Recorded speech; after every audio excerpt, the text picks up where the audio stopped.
우리 기독교하고 세상 종교하고 하나님 믿는 자들과 세상에 믿음을 가졌다는 세상의 종교와 차이점을 이야기하라 라고 얘기한다면 항상 한 가지는 여러분이 꼭 기억하실 게 있습니다. 그것은 다른 게 아니고 하나님의 약속이라는 겁니다. 약속. 여러분 보시는 대로 기독교를 이끌어서 약속의 종교라고 이야기합니다.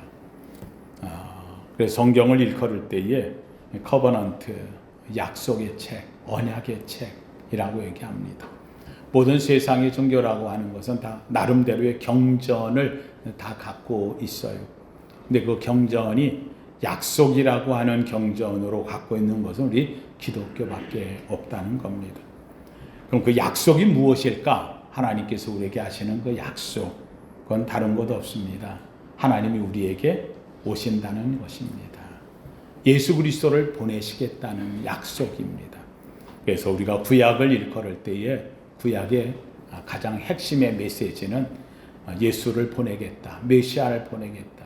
그러니까 우리는 이것을 일컬어서 오실 예수를 기다려.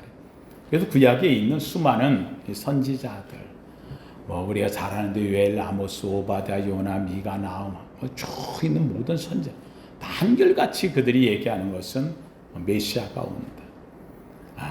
아브라함도 기다렸고 이삭도 기다렸고 야곱도 기다리고 그리고는 다윗도 기다리고 메시아 그분을 기다린다.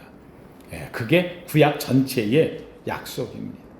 신약의 약속은 그 예수님이 오셨다는 겁니다. 그래서 그 오신 예수. 근데 이 신약에서 마지막은 오신 예수 우리 죄를 사하셨고 십자가에 죽으시고 부활하셔서 이제 천국에 가신 주님이 우리를 영원한 하나님 나라에 인도하기 위해 다시 오신다는 겁니다. 그래서 계시록에 있는 메시지는 다시 오실 예수. 그러니까 이 전체에서 이야기하는 성경의 얘기는 초점은 오직 하나입니다. 바로 예수. 그 예수님이 우리에게 오신다. 전에 오실 예수였고 이제 다시 오실 예수. 그 예수님이 오신다. 이걸 한마디로 표현한다고 한다면 그래서 이 타종교와 우리 기독교의 핵심의 가장 중요한 약속을 얘기할 때 그 약속의 핵심이 뭐냐? 한번 따라 합시다. 사람에게 찾아오시는 하나님. 누가? 하나님이 우리를 찾아오신. 인간에게 찾아오시는 하나님. 이것이 바로 우리 기독교가 갖고 있는 가장 큰 핵심이 되어져요. 하나님이 나를 찾는다는. 나는 찾는다. 그러니까 세상에 있는 종교, 이방의 종교들은요. 인간이 하나님을 찾아가는 거죠. 인간이 하나님을 막 몸부림치고 살다 보니 답답해요. 그러다 보니 어때요? 나를 지켜줄 우상을 만드는 거예요. 그래서 그 우상이 내 손에서 만들어져. 재밌게도 하나님은 우상을 만들지 말라. 예. 인간이 자꾸 자기보다 좀 세다 하고 싶은 걸 뭔가를 의지하고 싶어하는 이런 게 있어요. 그래서 하나님은 아예 만들지 말라. 얼마나 세밀하게 얘기했는지 하늘에 있는 것이나 땅 위에 있는 것이나 땅 아래 물 속에 있는 것이라도 뭐 하지 말라? 만들거나 새기지 말라. 아예 하나님은요 단적으로 이야기해요. 그런데 인간은 어때요? 자꾸 뭘 만들기를 좋아해요. 그 만들어 놓고 그게 자기를 지켜줄 거라. 한마디로 하면은 인간이 신을 찾아요. 자꾸 신을 만들어요.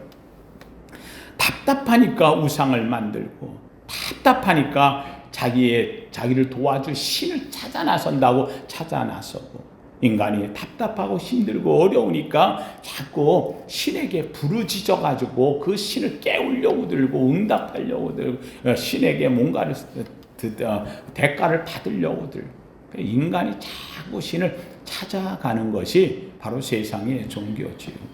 그런데 이 기독교는 그게 아니에요. 우리 종교는 그게 아니라는 거예요. 우리 하나님은 바로 내가 하나님을 찾는 게 아니에요. 하나님이 나를 찾아오신다는 거예요. 하나님이 나를 찾아오십니다.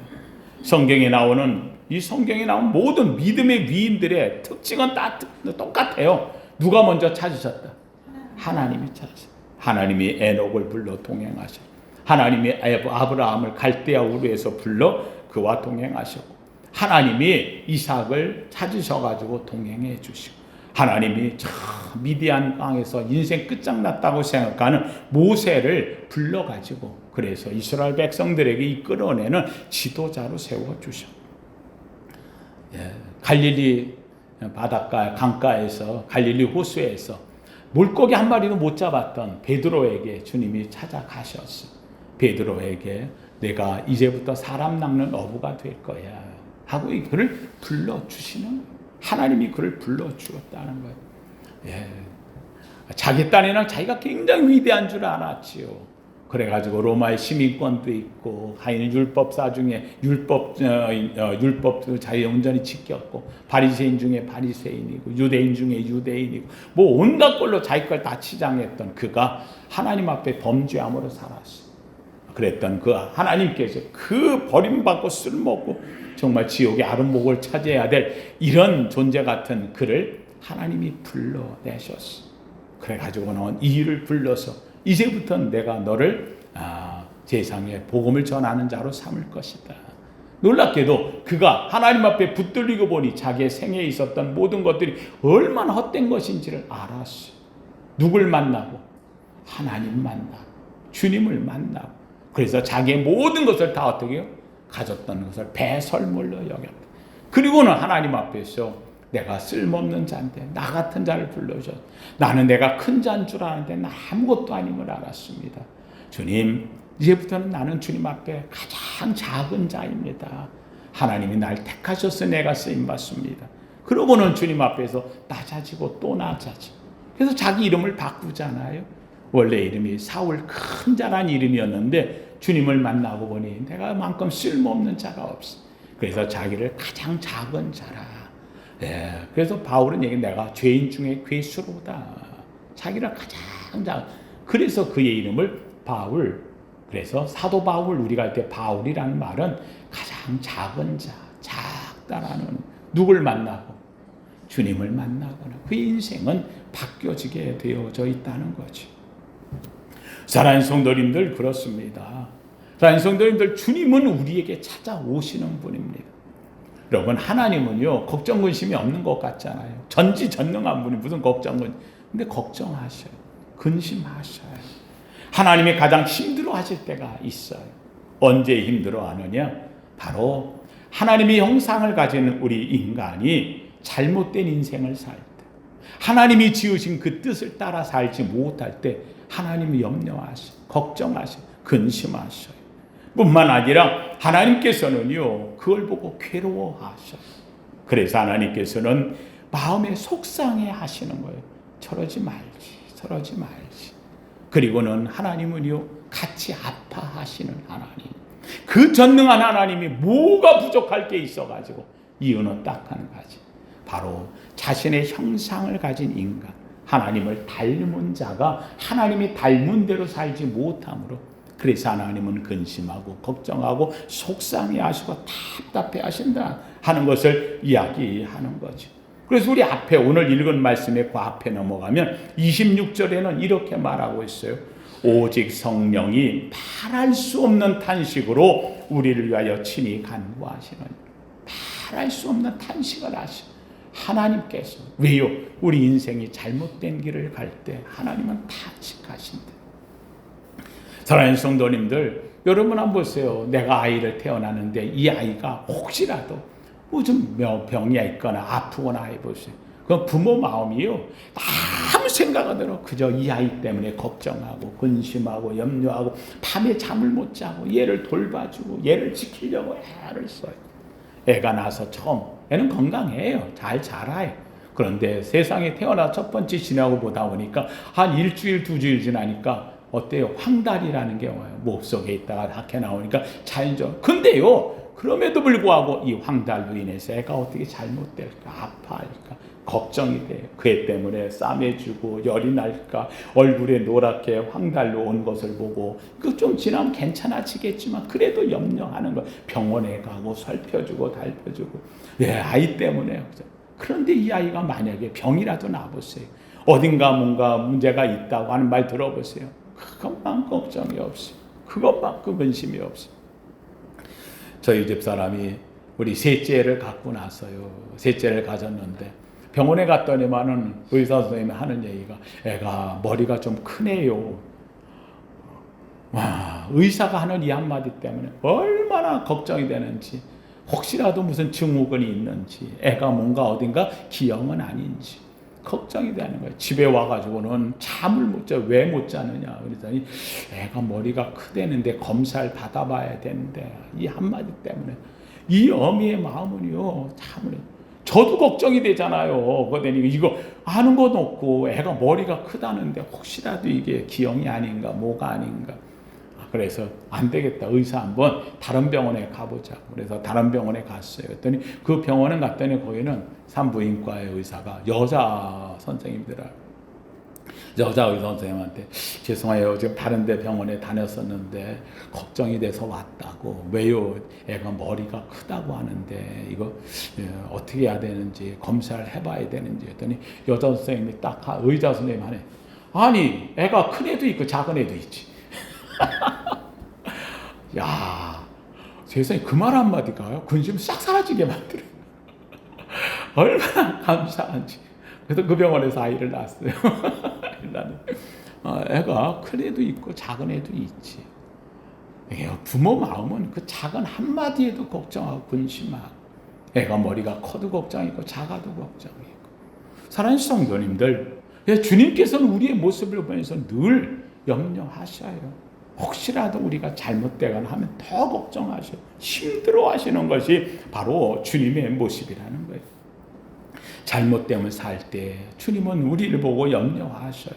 하나님도 근심하시고요, 하나님도 괴로워하셔요, 하나님도 속상해하시고요, 하나님도 우리를 보고 아파하시는 게 하나님이신 거예요.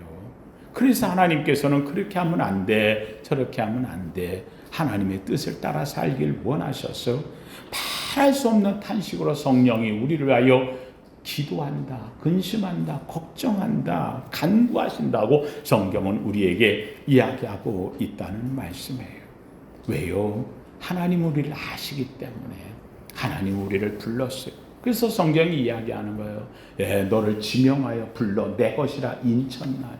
사랑하는 성도님들, 성경이 이야기하는 가장 중요한 것, 내가 주를 알기 전 주께서 나를 어떻게 하셨다? 먼저 아신다는 거야. 먼저 아신다.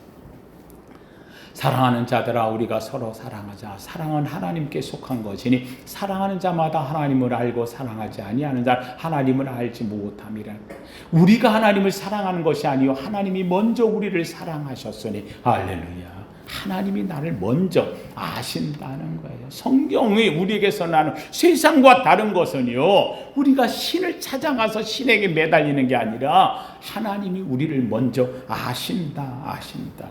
나를 아시기 때문에 하나님이 나를 아시니까 나를 부르셨다는 거예요. 그래서 오늘 본문에 이렇게 말해요. 30절 말씀에 또 미리 정하신 그들을 또한 부르시고, 부르기 전에 우리를 뭐 했다고요? 정했다는 거예요. 우리를 정했다는 거예요. 예. 하나님이 우리를 먼저 정했다. 28절에 앞에 보면 28절에 하나님이 미리 아신 자들을 또한 우리를 불러주셨다는 거예요. 하나님이 미리 아신 자들을. 사랑하는 성도님들 기억하세요. 하나님이 여러분을 미리 아시고 정하신 줄로 믿습니다. 오늘 이 자리에 와 있는 게 괜히 와 있는 게 아니라니까는요.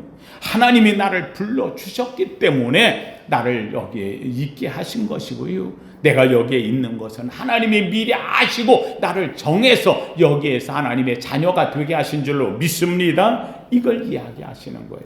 그런데 오늘 말씀하려고 하는 것은 하나님이 오늘 본문 속에 보면 재밌게도 불렀어요. 왜 불렀을까? 우리를 왜 불렀을까? 정하시고 우리를 불렀는데 왜 불렀을까? 세 가지를 위해서 불렀다. 오늘 본문에 이야기한 세 가지.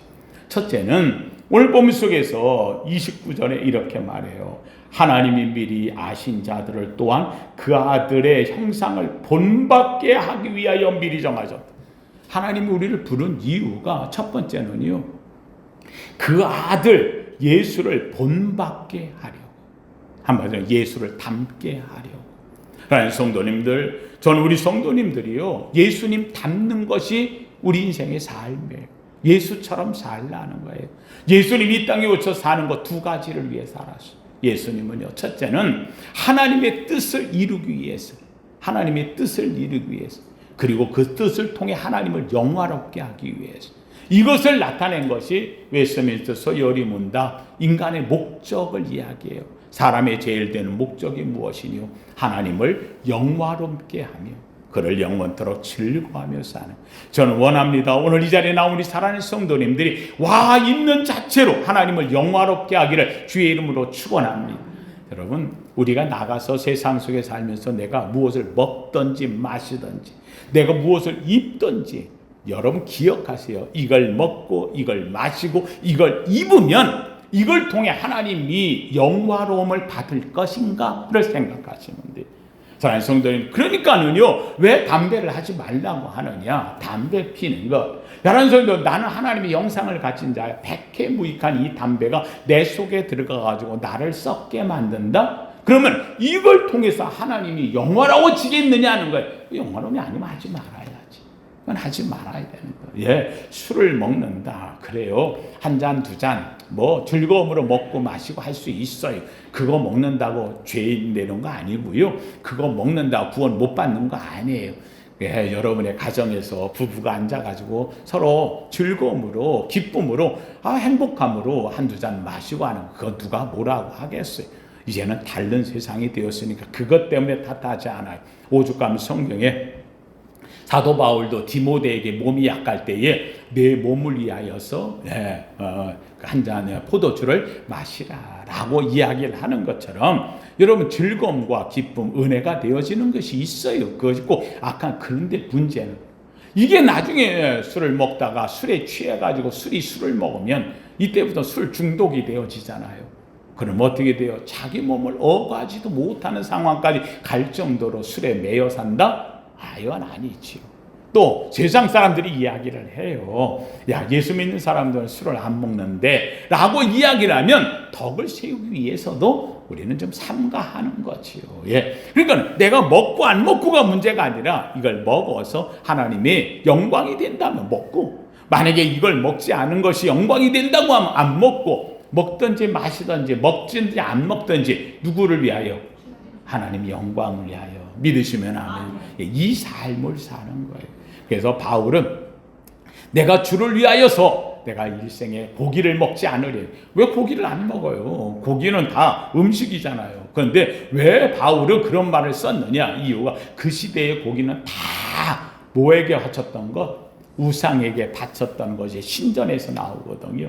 그러니까 우상에 바쳤던 걸 바울이, 아니 이거를 바울은 왜 먹느냐고. 우상에 바쳤던. 그러니까 바울은 그렇다고 한다면 내가 주를 위해서 먹지 않겠다. 이게 주를 위해서 안 먹은 거예요. 그러나 바울은 이야기하지요. 예, 모든 음식은 다 누가 주신 것? 하나님이 주신 것. 이것을 가지고 사람 판단하지 마라. 바울이 이야기하는 이유는 바로 여기에 있는 거예요. 그러니까 우리에게 가장 중요한 것은 내가 먹든지 마시든지 안 먹든지 뭐 피하든지 뭘 하든지 간에 중요한 것은 이것을 행함으로 하나님의 뭐가 나타나느냐? 영광이 드러나느냐가 가장 중요한 의미가 되어진다는 거예요. 또 하나님의 영광이 드러나고, 그리고 그걸로 인해서 내가 인상 쓰고 사는 게 아니라 난 그것 때문에 즐거워 행복해. 그래서 하나님의 즐거움에 들어가느냐, 하나님의 영화로움의 자리에 내가 즐거움으로 사느냐 하는 것. 그래서 하나님을 영화롭게 하고 영원토록 그를 즐거워하며 사는 것, 그것이 우리의 목적이 돼요. 인간의 목적. 주님은 이것을 위해서 살았다는 거예요. 그래서 주님께서는 마지막 십자가에 달릴 때에도 주님께서는 사실 십자가 달리면 고통이고 아픔이잖아요. 그래서 주님께서는 기도를 했지요. 아버지요, 하실 수만 있다면 이 잔이 내게서 지나가게 하옵소서. 하오나 이건 내 원이고, 그건 내 원이고, 하나님이 원하시는 더 큰 뜻이 있을 줄 알아요. 그래서 내 원대로 마옵시고, 누구의? 아버지의 뜻대로 하옵소서.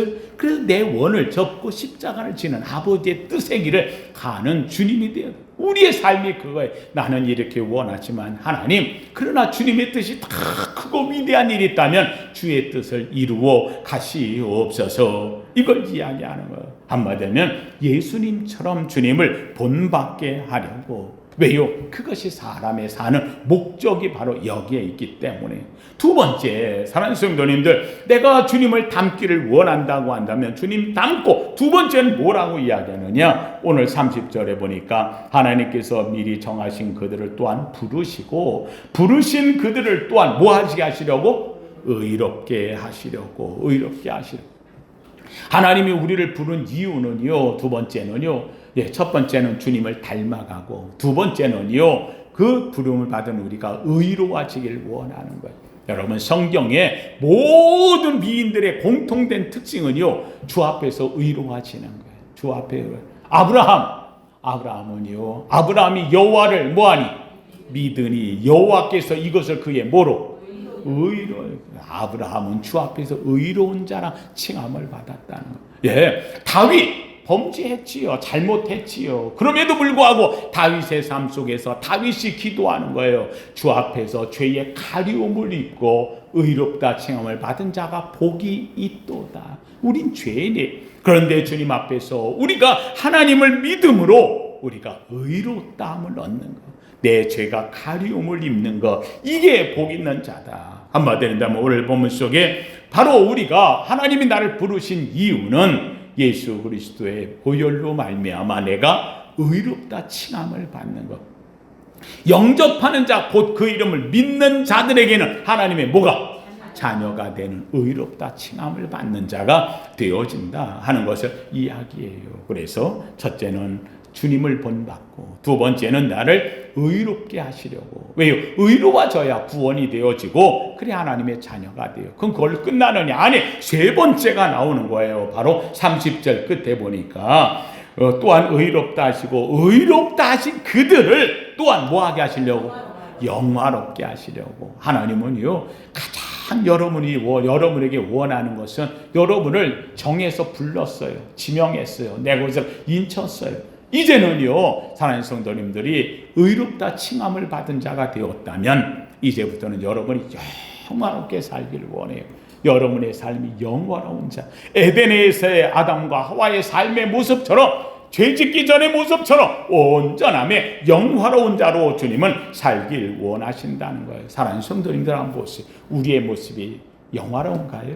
우리가 의로운가요? 우리는 버림받은 자예요. 쓸모없는 자예요. 사탄 마귀 귀신의 세력이 우리를 지옥에 끌고 가려고 하는 자예요. 그런데 하나님이 나를 아셔요. 그래서 하나님이 안 돼 하더니만 우리를 불렀어요. 불러가지고는 예수 그리스도의 보혈로 씻겨요. 의롭게 해주셔요. 의롭게 되는 거로 끝나는 게 아니라 이제 너는 하나님의 자녀야. 이제부터 너는 영화롭게 살아야 돼. 영화로움에 들어가는 거예요. 사랑하는 성도님들, 바로 오늘 하나님께서 우리를 승리하게 만드셔요. 요새 어제 TV들 많이 보셨을 텐데 어제 항저우 아시안 게임에서 오늘이 폐막일이더라고요. 어느덧 보니까 어제 그래서 결승이 많았어요. 결승전이 굉장히 그래서 우리나라 TV에서도 해주는 데 보니까 막 결승전이 겹쳐가지고 여기서 이거 하고 저기도 저기 하고 뭐 해서 자기 좋아하는 거 골라서 보더라고요. 어제 보니까 야구도 결승전 해가지고서 대만에 전에 졌었는데 이겨가지고 금메달 땄더라고요. 아유, 대단했어요. 축구 질 수 없는 거잖아요. 또 하필이면 또 일본하고. 그러니까 우리는 일본하고 하면은요, 이거 세상 없어. 다른 데하고 해가지고는 저도 덜 억울한데, 이상하게 일본하고는 하면, 이게 DNA가 우리 속에 들어있는지, 일본하고는 지면 안 돼. 이것 때문에 미워하고 할 건 아닌데, 하여간 근데 묘하게도, 일본하고는 이런 관계성이 있어요. 근데 이거는 사실 우리나라뿐만 아니라요, 세계 어느 나라든지 이웃 나라하고는 다 앙숙이에요. 다 이웃 나라하고는 앙숙. 영국, 프랑스하고 앙숙이고요. 프랑스 또 독일하고 앙숙이고요. 둘이 하면은 죽어도 지면 안 돼. 막 난리를 쳐요. 뭐 이런 것들이 있어요. 태국하고 베트남하고 또 부딪히고 막 이런 것들이 서로 왜요? 접경 국가들은 전쟁이 그 안에서 많이 있어. 우리도 일본에 대한 그 아픔이 있어가지고 이제 그런 게 있어서 그런 것 같아요. 하여간 그럼에도 불구하고 어제 이겼어요. 그래서 축구도 역전하니까 더 신났더구만. 막 그냥 난리치고 뭐 그래가지고 우승 그 메달 받으러 올라가는데 보니까 일본 선수들은 다 그냥 풀이 죽어가지고 다 일본도 우리에 대해서만큼은 이기려고 드는 그런 경향이 있거든요. 예, 참 젊은 애들이 그런 걸 보면 좀 마음 아프더라고요. 뭐 이런 것들이 있고. 예, 또 뿐만 아니라 뭐 양궁에서도 뭐 나왔고 어제 하는데 보니까 뭐 많이. 근데 저는 유독 좀 한 사람을 좀 제가 이렇게 즐겨 지켜본 사람이어서 이번에 저도 그걸 보면서 알았는데 그 신동 셔틀콕이라고 해서 출연했던 그 어린아이가 선수로 되어져 가지고서 우리나라에 있었던 그 안세영이라고 하는 배드민턴 선수, 안세영 선수가 어제 그 나와서 했는데, 예, 안세영 선수가 아주 우리나라에서는 아주 최고의 신동으로 잘 했지요. 그런데 얘보다 더 잘하는 애가 중국에 하나 있었어요. 얘를 못 넘는 거예요. 천이페이라고 하는 이 선수가 있었는데, 이 천이페이한테 그동안 시합에 나오면 7전 전패 7번 싸워가지고 한 번도 못 이기는 이런 수모를 겪고서요. 그래서 안세영이는 공격이 약해서 천이페이가 공격을 잘합니다. 그러니까 수비만 갖고는 좀 어렵다, 이렇게 했었어요. 그런데 이 안세영을 코치를 잘 만났어요. 안세영 하는 코치가, 안세영이는 공격은 좀 약한데 근데 수비는 괜찮거든요. 그러니까 수비를 길러서 상대를 힘들게 만들면 다 받아내고 하면, 그러면은 셔틀콕에서 상대가 지치면 그때 공격을 하면 되지 않겠느냐. 아마 이렇게 생각을 했는지 이 안세영이를 데려다가 그 천이페이한테 7전 전패를 할 정도로, 예, 그렇게 했는데 훈련을 시켰어요. 훈련을 시켰는데, 예, 전에 한번 훈련한 장면이 나오더라고요. 예, 한쪽에다가 그 배드민턴 하는 한쪽, 이 안세영이 서 있는 라인에다가 모래를 잔뜩 깔아가지고, 예, 그리고는 뒤에다가 고무줄로 얘를 붙들어 매놓고 고무줄로 당겨서 뭐 밤대로 뭐든지, 더군다나 바닥은, 예, 그 모래니까. 여러분 모래사장에서 우리 가서 보면 알지만 얼마나 거기서 움직이려면 힘들어요.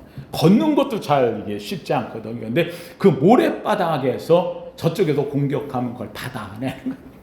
그러니까 안세영이가 막 헉헉대고 막 성질도 내고, 얘도 뭐 그렇잖아요. 얼마나. 그런데도 불구하고 코치가 너 이거 이겨내야 된다.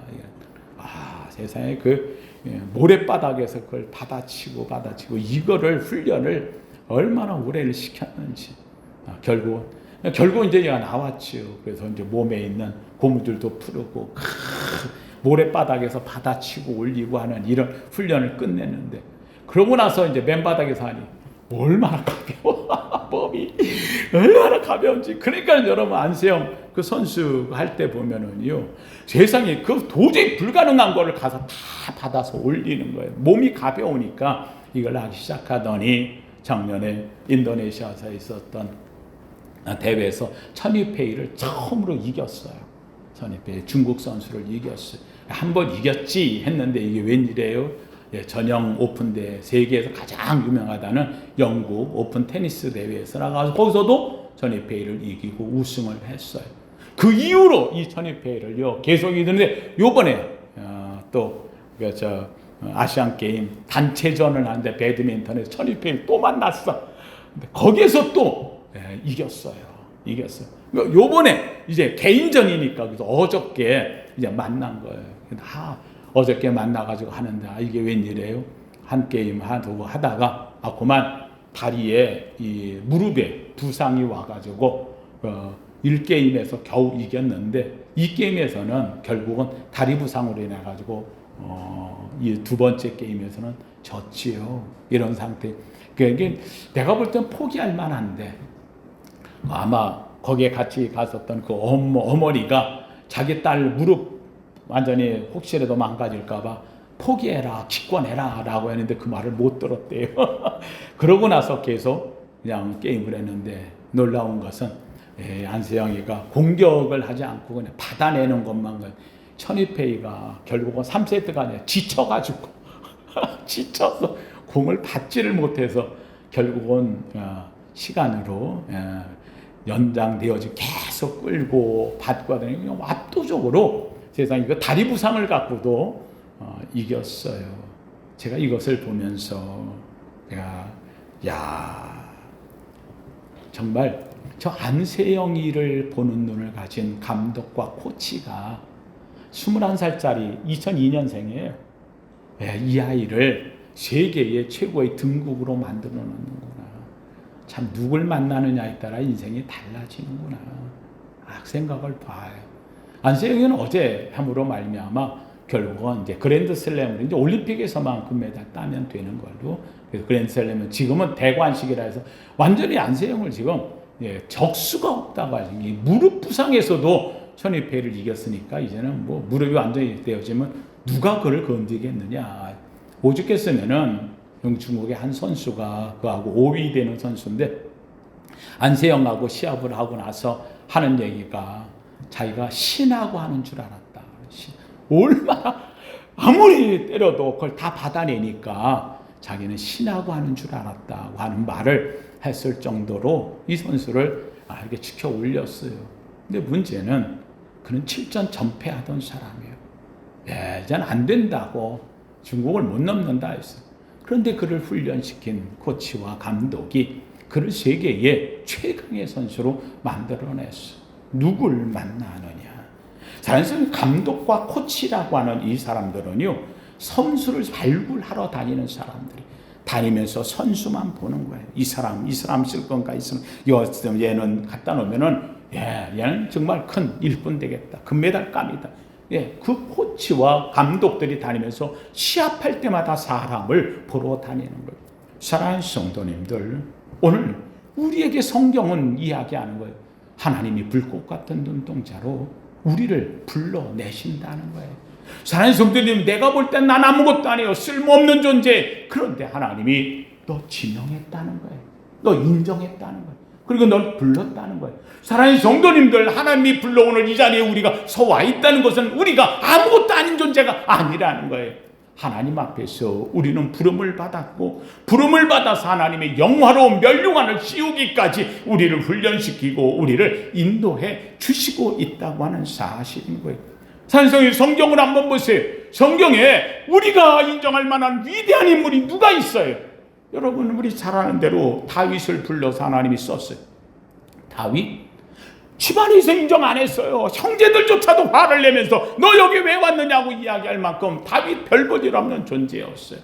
그래서 사무엘이 와가지고 하나님께서 기름 부을 자가 있다고 하니까 이새가요, 자기 집 아들 8명을 그냥 옷 입혀가지고 쫙 세워놨어요. 신이 났지요. 그런데 이 사무엘이 가가지고 누구라는 걸 모르고 갔으니까 하나님이 얘다 임명하면 하라고 했으니까 그래서 앞에 나왔어요. 넬리압이 나왔을 때 큰아들 보니까 와 진짜 잘생겼네. 이 아들입니까? 하나님이 아니다. 내가 그를 버렸다. 두 번째 쌈마가 나왔어요. 그거 아니라는 거예요. 8번째가 다 나오는 거예요. 그동안에도 아닌 거예요. 아버지가 볼 때 이상하다. 왜 이 아들 가운데 이 훌륭한 아들이 아니냐고 얘기하느냐고 얘기해요. 아버지도 자기 아들들 가운데서 여기에 있다고 생각했어요. 그런데 사무엘이 아니라는 거예요. 혹시 아들 더 있냐? 얘기했더니 아버지가 머리를 긁적긁적 하더니 하나가 있긴 있는데 얘는 아닙니다. 얘는 막내인데 아직 어리고요. 그럼 그 애 어디 있느냐? 그랬더니 얘 지금 이 아들들 나왔으니까 양떼 지키라고 양떼 풀 속에 들어가 있습니다. 그랬더니 사무엘이 얘기합니다. 아니라는 거예요. 그래 빨리 데리고 와라.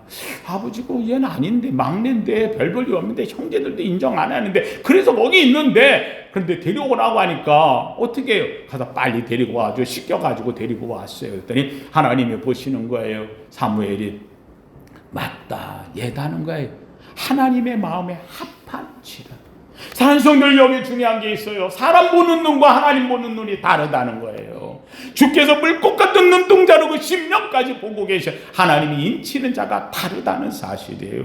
산성들 놀랍게도 이 아이가 왔을 때 앞에 있는 사람들 이름들이 쫙 나오는데 얘 막내가 왔을 때는 막내가 왔다 그래서 이름도 안 나와. 그런데 놀랍게도 하나님께서 그에게 기름을 부으라. 그에게 기름을 부었어요. 기름 붓는 순간 그에게 성령이 임했다고 이야기를 해요. 성령이 임하면서 나오는 첫 마디가 다윗이 성령이 임하니. 다윗의 이름이 성령이 임하니. 한 성도는 이 세상의 이름은 아무것도 아닌 거예요. 하나님이 내 이름을 기억해 주어야 돼요. 하나님이 내 이름을 불러 주어야 되는 거예요. 성령 받은 이름으로 변모되어져야 된다는 사실이. 사랑하는 성도님들, 놀랍게도 그 막내 쓸모없는 자, 아무것도 아닌 자, 집에서도 내놓은 자, 그런데 그 아이가 기름을 붓고 하나님이 인치는 순간 그가 의롭다고 되어지고 그가 영화롭게 되어지고 하나님 앞에 쓰임받는 위대한 역사상 최고의 등극된 왕의 자리에 올라간 다윗이 되었다는 사실. 하나님, 모세를 보세요. 모세가 어떤 존재예요? 쓸모없는 자 아니에요. 사실 모세가 가져 미디안 광야에 사는 40년 동안 아무도 그를 알아주지 않았어요. 처가살이 집에 얹혀가지고 양치고 끝났던 자가 아니겠어요? 어느 나이가 80이 넘었어. 아무도 인정 안 해. 애굽에서도 그의 이름을 잃어버렸어요. 다 잃어버렸어요. 그런데 놀랍게도 누구는 아시느냐? 하나님은 아셨어요. 모세를 부르는 거예요. 모세야, 모세야, 내가 선 것은 거룩한 것이. 내가 너를 애국으로 보내겠다는 거야. 가라, 모세. 내 백성을 인도해 내라. 하나님, 내가 지금 나이가 80이 되었고, 내가 지금 아무것도 안, 이제 모든 걸 다 잊어버렸습니다. 옛날에 알았던 거, 배웠던 거, 다 젊을 때 했던 거 다 잊어버려요. 내가 무엇을 갖고 그들을 가리까? 쓸모없는 자, 세상은 안 된다. 자기 스스로도 자기가 아닌 것을 아는 자. 그런데 놀랍게도 하나님께서 아니라는, 가라, 모세. 내가 너와 함께 하리라. 사랑하는 성도님들, 오늘 우리의 삶의 가장 중요한 것은요, 바로 하나님이 나를 인치시면 된다는 거예요. 하나님이 나를 부르시면 된다는 거예요. 그리고 하나님이 나에게 됐다 그러면 되시는 거예요. 그리고 하나님께서 나와 함께 하시면 해결되어지는 거예요. 성경에 나오는 인물들이 다 그런 인물들이에요. 요셉, 아버지는 죽은 줄 알았잖아요. 형제들은 그걸 팔아버렸잖아요. 잊혀진 자가 되어졌잖아요. 팔려가서도 종으로 살았잖아요. 노예로 살았잖아요. 오해를 받아서 감옥에까지 내려갔잖아요. 내리막 아무리 잊혀졌. 이제는 완전한 정치꾼들의 감옥 밑에서, 그 속에서 어둠 속에 살았던 그의 인생, 빛이 들어오지 않는 감옥 속에서 그는 살았어. 그런데 놀랍게도 하나님은 그를 아셨다는 거예요. 하나님이 그를 불렀다는 거예요. 하나님이 그를 세워주었다는 거예요. 바로왕 앞에서 의로운 자라고 인쳐주신 거예요. 바로왕이 그를 보고 놀랍게도 하나님이 함께함을 보는 거예요. 이 요셉이 세상의 그 밑바닥에서 영화로움의 자리까지 갈 수 있었던 이유는 딱 한 가지, 하나님이 요셉과 함께 하시니. 할렐루야. 그거 외에는 아무것도 없는 거예요. 하나님 성도님들, 하나님은요 보시는 거예요. 부르시는 거예요. 감독과 코치가 얘는 될 나이라고 보고 훈련시키고 그 훈련에 끝까지 동참할 때에 위대한 선수가 되어지는 것처럼 되어지는 거예요. 요번에 우리나라 축구 황선홍이라고 하는 우리나라 감독이 우리나라 축구 선수들 20대의 선수들 별 볼 일 없다 그랬어요. 약했다 그랬어요. 근데 이 선수는 감독은 아니라는 거예요. 얘네들이 된다는 거예요. 젊음이 된다는 거예요. 힘을 넣어주고 용기를 넣어주고, 놀랍게도 첫 게임에서부터 막 9대0으로 이길 적에 우리나라 국민들이 다 놀랬어요. 야, 저거 어쩌다 된 거지? 무슨 소리예요? 다음에 막 4대0으로 이기고 막 그냥 승승 올라갈 때에 이때부터 달라졌어요. 야, 최고의 선수. 이름 없었던 아무것도 아니었던 선수가 막 그냥 골을 집어넣고 막 난리를 치면서, 코치, 감독을 만나면 변화되어지. 여러분, 베트남이 우리나라에 있었던 감독이 가가지고 얼마나 난리쳐서 그 감독을 내쳤을 때 결국 베트남은 내리막으로 가는 거예요. 사랑하는 성도님들, 오늘 우리에게 있어 가장 중요한 것은 하나님이 나를 지명했다는 거예요. 나를 불렀다는 거예요. 나를 훈련시킨다는 거예요. 하나님의 영화로움에 들어가도록 하나님께서 나를 인치신다는 거예요. 사랑하는 성도님들, 우리 성도님들 스스로가 기억하세요. 하나님이 나를 불렀다. 하나님이 나를 의롭다 하셨다. 하나님이 나를 인쳐주신다. 성도님들, 예, 성경 인물뿐만이 아니에요. 평양 깡패였던 김익두 목사, 그는요 세상에 가장 미움을 받았던 자였어요. 그런데 기독교 역사상 가장 위대한 사랑을 받는 김익두 목사의 깡패에서 귀한 선한 자, 의롭을 받은 자로 변모되어져 주님을 닮은 자가 되어졌다는 거예요. 예, 우상을 섬기면서 예, 자기 자신의 모습을 볼 때 가장 쓸모없는 자 같았는데 주님을 만나고 나서 우리나라 대한민국의 최초의 목사가 되었던 길선주 목사, 그는 우상의 단지에서 벗어나 하나님의 인침을 받아 평양 장대연교회 가장 위대한 목사가 되었을 뿐만 아니라 한국 독립상 대표 33인 중에 기독교 대표자로 세움을 얻었던 인물로 변화될 수 있었다는 거지요. 예, 집안에서 가장 가난해가지고 귀양까지가 살았던 이 최봉석이라는 인물, 그 사람이 귀양 가가지고 주님을 만났어요. 이방 땅에서 주님 만나고 그러고 나서 주님을 영접한 다음에 변화가 되어져 평양에 돌아와가지고 우리나라 역사상 최고의 최권능 용사라고 이름을 붙인 자가 되어졌다는 사실이에요. 사랑하는 성도님들, 하나님이 선택하셔요. 그리고 하나님이 선택에게 불러주셔요. 불러주신 순간 그는 의로워져요. 의로워질 뿐만 아니라 하나님은 그에게 영화로움의 관을 씌워주신다는 거예요. 하나님 성도님은 내 형편 쳐다보면 아무것도 아니에요. 내 처지, 내 환경, 내 배경, 내가 갖고 있었던 과거의 삶, 내 집안, 문제될 게 하나도 없어요. 왜요? 어떤 형편에 있든지 하나님이 나를 인치시고 있다. 나를 지명에 불렀다. 그리고 하나님이 나를 의롭다 칭해 주셨다. 믿으시면 아멘. 이 한 가지 사실만 갖고도 우리는 이미 영화로움에 들어갔다는 사실이에요. 사랑하는 성도님, 저희 어머님이 제가 한 얘기가 있어요. 저희 어머님이 제가 어느 교회에 집회 풍회가 있어가지고 갔더니 우리 어머님이 은혜를 받았어요. 은혜를 입고서 우리 어머님이 하는 얘기가, 내가 죄송합니다 했던 말, 그 말은 내가 좀 쓰기가 좀 그렇고, 우리 어머니 내가 무슨 짓을 해서라도 아주 굉장히 안 좋은 그 당시에 그 표현인데, 그럴 때 대신 무슨 짓을 해서라도 우리 아들을 주의 종으로 만들 수만 있다면 내가 하겠습니다 그러면서 나오시던데, 근데 그 얘기를 나오면서 하는 얘기를 제가 들었어요. 그 제가 듣고 그 이야기를 마음속에 생각하고 있었는데, 하나님이 인치시니까 정말 별 볼 일 없는 존재에서 제가 하나님의 종이 되어져 쓸 수 있게 되어졌어요. 작지만 쓸모없지만 총회에 가서도 일을 하고 인정을 받아. 사랑하는 성도님들, 내가 봐도요, 제가 어릴 때의 모습은 정말 쓸모없어요. 사람들, 친척들이 저를 보면서 하는 얘기가, 가장 많이 했던 얘기가, 저 미련곰퉁이. 저는 어릴 때부터 하여간 제가 미련곰퉁이인 줄 알았어요. 뭘 먹으면 그거 많이 먹는다고 미련곰퉁이. 예, 죄송하지만 감자를 좋아하면 감자 많이 먹는 참 미련곰퉁이. 그러니까 미련곰퉁이. 두부 맛있으면 두부 먹으면 왜 두부를 먹어? 내가 그러잖아. 두부 먹고 감자 먹으면 그게 미련한 건가 보다. 나 그때 어릴 때 하도 들어가지고 그런 줄 알았어요. 근데 요새 보니까 감자 먹고 두부 먹는 사람이 영양이 좋은 것도 없구만. 저는 그걸 많이 먹어서 오히려 똑똑해졌는지 모르겠어요. 사람이 인정하는 관계없어요. 친척이 뭐라 해도 관계없어요. 어떤 누가 뭐라 해도 관계없어요. 내 형편과 처지, 환경과 배경, 아니에요. 관계없어요. 중요한 것은 나는 하나님이 나를 사랑하신다. 하나님이 나를 인쳐주신다. 제가 갖고 있는 이 한마디, 제가 중학교 때부터 입술에 내 입에 떨어지지 않고 다녔던 거, 또 여호와를 기뻐하라. 저가 내 마음의 소원을 이루어 주시리로다. 저를 의지하면 저가 이루시고 내 의를 빛같이 나타내시며 내 공의를 정오의 빛같이 하시리로다. 하나님, 이 말씀대로 되게 하여 주시옵소서.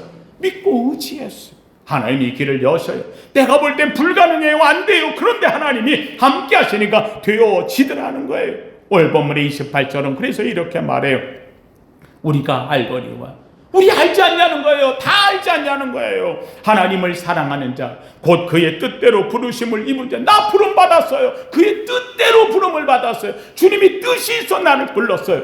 놀랍게도 이런 자들에게는 모든 것이 합력하여 뭐를 이루어? 선을 이루는 거예요. 바뀌어지는 걸 봐요. 내 인생 바뀌어진 걸 보는 거예요. 누구든지 주님의 인생 앞에, 주 앞에 바뀌어지는 거예요. 김익두가 변했어요. 예, 하나님 앞에서 최권능이 변했어요. 하나님 앞에서 변하는 역사가 일어나는 거예요. 다윗이 변했어요.